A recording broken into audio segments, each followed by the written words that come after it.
नमस्कार मित्रों, मैं आचार्य धर्म शिक्षक सत्यनाथ त्रिपाठी कुंडली दर्शन 8 में आप लोगों का स्वागत करता हूं।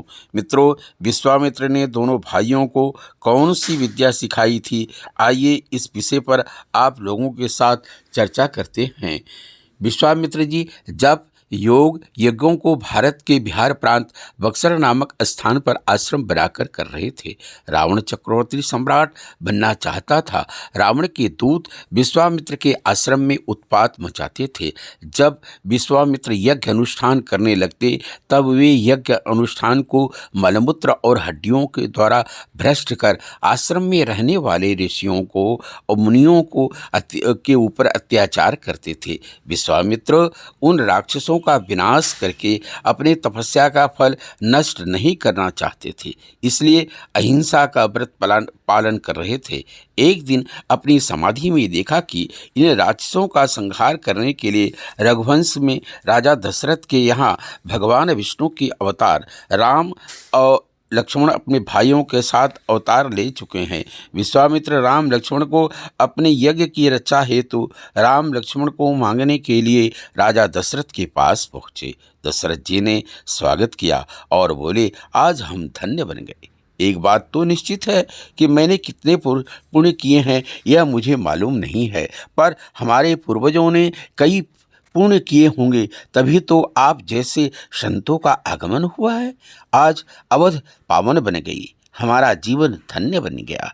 आपने बहुत बड़ी कृपा की। दशरथ जी के चरण धोकर उनकी पूजा की। रानियों ने ऋषि को प्रणाम किया।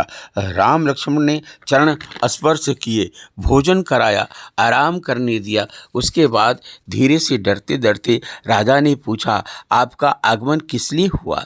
हमारे लायक कोई सेवा हो तो कहिए। विश्वामित्र अपने आने का कारण बताते हैं। राजन, तेरे जैसे सम्राट हो और हमारे जैसे ऋषियों के आश्रम में राक्षस उपद्रव करें, ये रघुवंश के अनुकूल नहीं है। सम्राटों का फर्ज है संस्कृति के उपासकों का रक्षण करना चाहिए। संस्कृति के उपासक ऋषि मुनि यज्ञ करने वाले वैदिक परंपरा का जतन करने वाले होते हैं, उनकी परमात्मा सहायता करते हैं। परंतु समाज अपना फर्ज भूले, आपके जैसे राजा के होते हुए जो समाज भूल जाए अपना कर्तव्य, उसे याद दिलाने के लिए मैं यहाँ आया हूँ। हे राजन, यदि आप राम लक्ष्मण को मेरे साथ भेज दें तो वे राक्षसों को मारेंगे और मैं भयमुक्त हो जाऊँगा। दशरथ जी एकदम परेशान हो गए। चारों पुत्र उन्हें प्राणों से ज़्यादा प्यारे थे। राम तो सबसे ज़्यादा प्यारे थे। दशरथ जी बोले, महाराज विचार कर नहीं बोल रहे हैं। राम को छोड़कर चाहे जो मांग लो, कोष खजाना मांग लो, सेना मांग लो, मैं स्वयं चलने के लिए तैयार हूँ। विश्वामित्र की आंखें लाल हो गई, क्रोध की भंगिमा मुखमंडल पर झलकने लगी। उसी समय वशिष्ठ जी ने सोचा, राजा अगर ज़्यादा बोलेंगे तो विश्वामित्र क्रोधी महात्मा हैं, श्राप दे देंगे, अनर्थ हो जाएगा।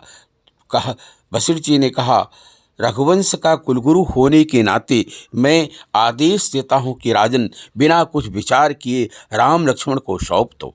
वशिष्ठ जी जानते थे इस समय संसार में विश्वामित्र जैसे शस्त्र विद्या का जानकार कोई नहीं है। विश्वामित्र राम लक्ष्मण को हर प्रकार के दिव्यास्त्रों का ज्ञान देकर हर तरह से सबल और किसी से भी युद्ध करने में अजेय बना देंगे। साथ ही साथ जिस विद्या को विश्वामित्र जानते हैं उसे विश्व में और कोई दूसरा नहीं जानता। बिना जल पिए, बिना आहार किए कई वर्षों तक व्यक्ति रह सकता है। वह विद्या भी राम लक्ष्मण को सिखा देंगे जो उनके भविष्य के लिए हितकर होगी। यही सोचकर राजा को आदेश दिया।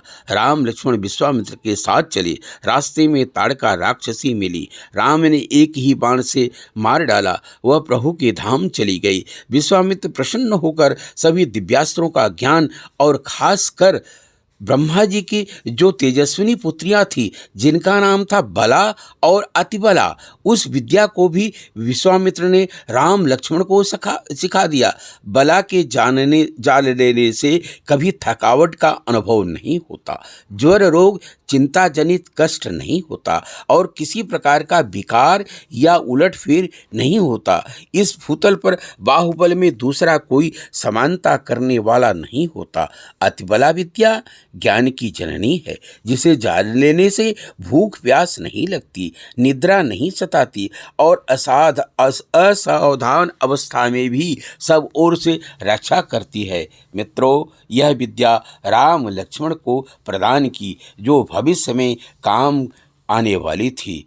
मित्रों, अभी आप लोगों ने सुना विश्वामित्र ने दोनों भाइयों को कौन सी विद्या सिखाई थी। अच्छा लगे तो लाइक और सब्सक्राइब अवश्य करें। धन्यवाद।